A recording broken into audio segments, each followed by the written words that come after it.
नमस्कार दोस्तों, मैं आशित त्यागी युग करवट यूट्यूब चैनल पर आपका स्वागत करता हूं। खबरों के पोस्टमार्टम में आज मैं आपको बताऊंगा कि क्यों ज़रूरत पड़ी दिल्ली में नए संसद भवन की, जिसका प्रधानमंत्री उद्घाटन करने वाले हैं। इसके अलावा यूपी में भाजपा का क्या है हेलीकॉप्टर प्लान और असम से हटेगा आसपा कानून। पहले गाज़ियाबाद और आसपास की कुछ खास खबरों पर नजर डाल लेते हैं। गाज़ियाबाद के मुरादनगर इलाके में बाइक सवार बदमाशों ने एक कारोबारी की हत्या कर दी। कारोबारी को 3 गोलियां लगी हैं। बताया जा रहा है कि कारोबारी ने कुछ दिन पहले ही पुलिस को अपनी जान का खतरा बताते हुए शिकायत दी थी। हत्या के पीछे लेन देन को एक बड़ी वजह माना जा रहा है, लेकिन पुलिस जांच के बाद ही असलियत सामने आ पाएगी। आज सुबह मुरादनगर में एक दुस्साहसिक आपराधिक वारदात हुई। यहाँ बदमाशों ने गोयल टेलीकॉम के मालिक मुकेश गोयल को गोली मार दी। इलाज के दौरान उनकी मौत हो गई। ये घटना दिन निकलते ही हुई। कारोबारी की हत्या की सूचना मिलते ही पुलिस विभाग में हड़कंप मच गया। आक्रोशित व्यापारियों ने रेलवे रोड पूरी तरह बंद रखा। मृतक कारोबारी के परिजनों का आरोप है कि मुकेश गोयल ने पुलिस को पहले ही अपनी जान को खतरे की सूचना दे दी थी, लेकिन पुलिस ने कोई कार्रवाई नहीं की। अगर पुलिस कोई कार्रवाई करती तो आज मुकेश के साथ यह वारदात नहीं होती। हत्या की वारदात की सूचना मिलते ही डीसीपी रूरल रवि कुमार और एसीपी मसूरी निमिष पाटिल सहित पुलिस के अन्य अधिकारी मौके पर पहुंच गए।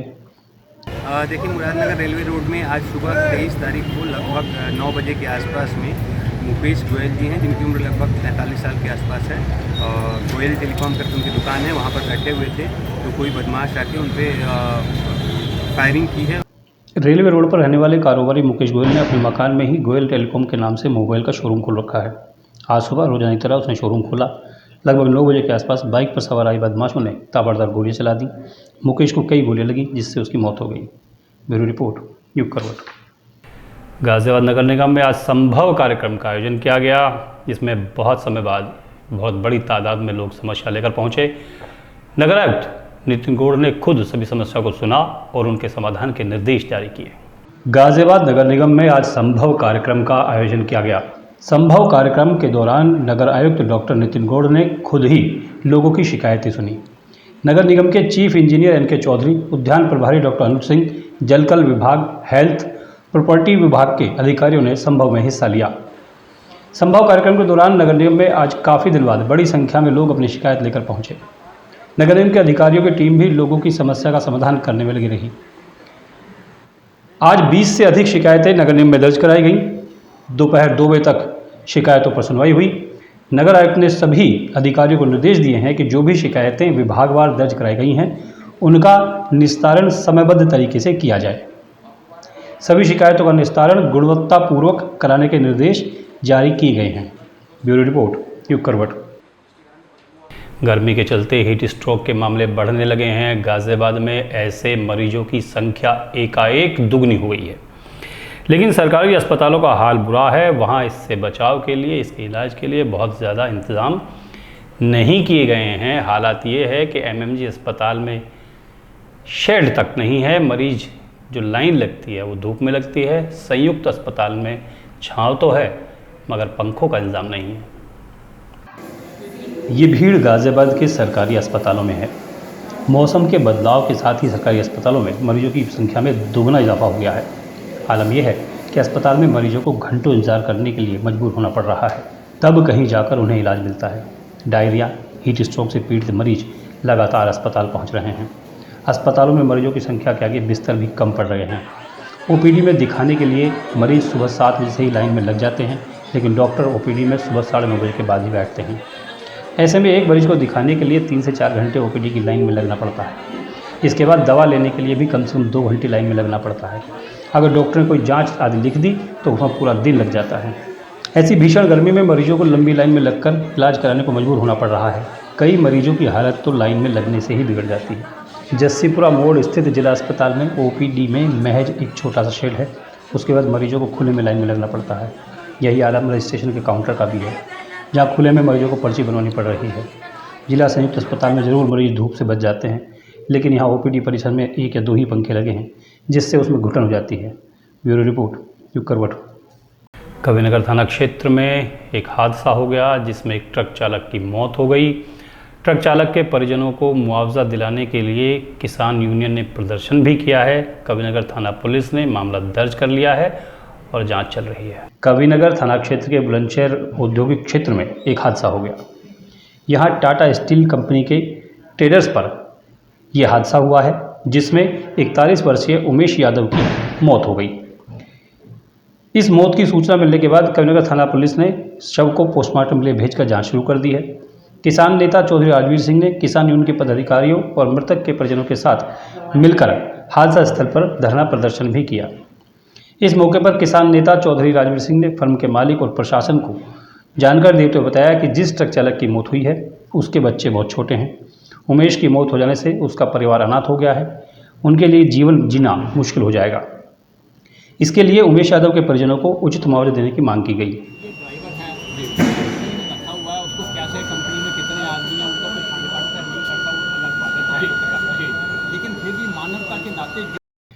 राजवीर सिंह ने कहा कि यदि प्रशासन और फर्म मालिक ने मृतक उमेश के परिजनों को मुआवजा नहीं दिया तो किसान यूनियन को आंदोलन के लिए बाध्य होना पड़ेगा।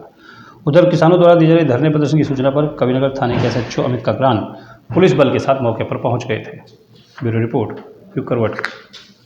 हम सभी जानते हैं कि दिल्ली में संसद का नया भवन बनकर तैयार है। इसके उद्घाटन की तैयारियां चल रही हैं। जल्द ही प्रधानमंत्री इसका उद्घाटन भी करने वाले हैं।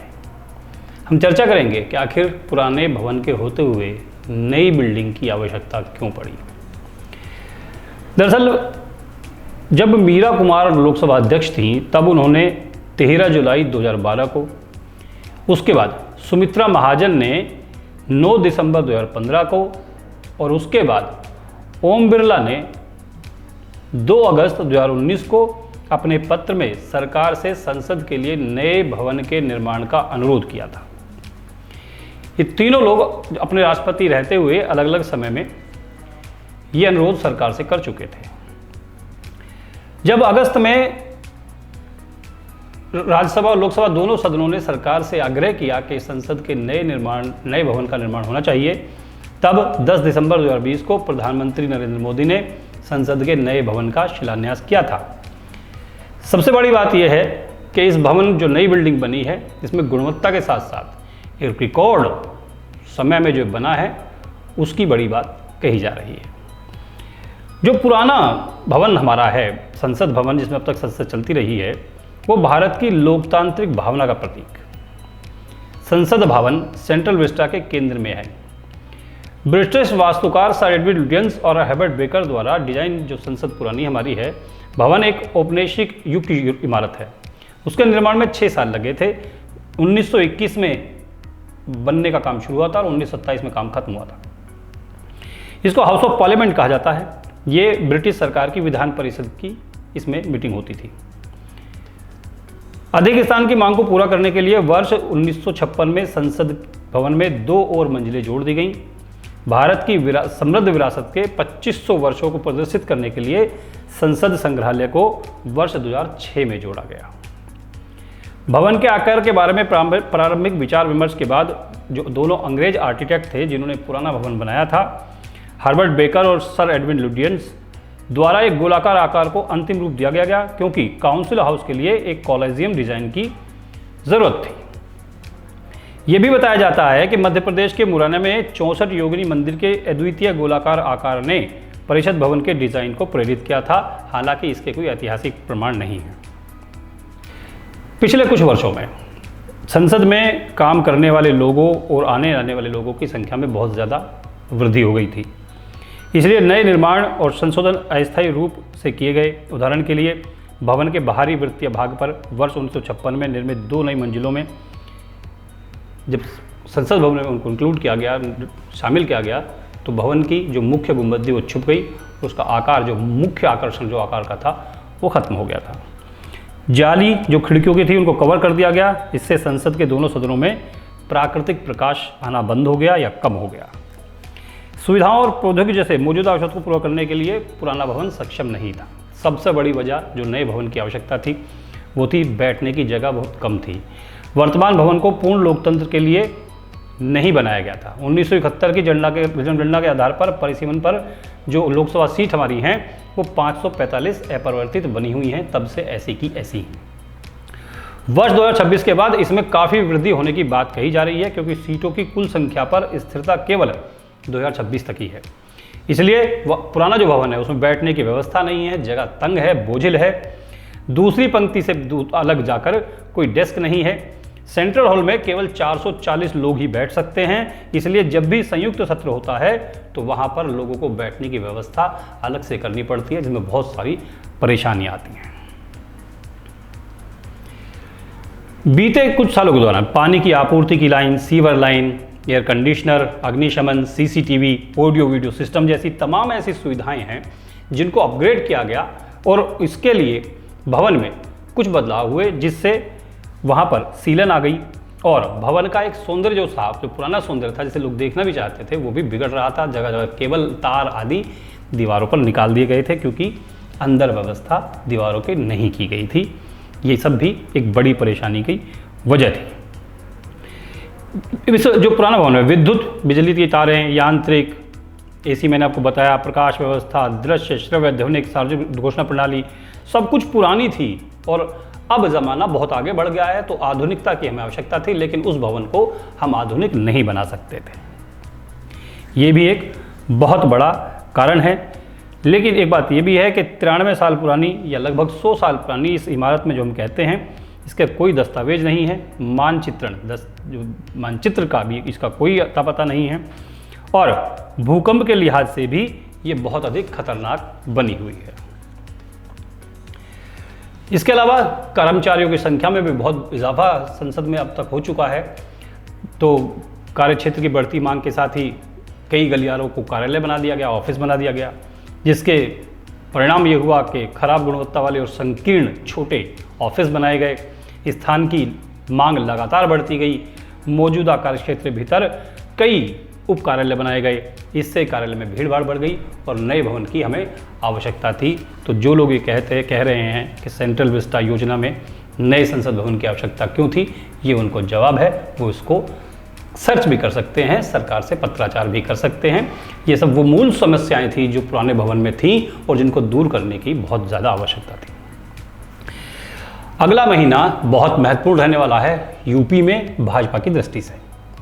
भाजपा ने एक हेलीकॉप्टर प्लान तैयार किया है।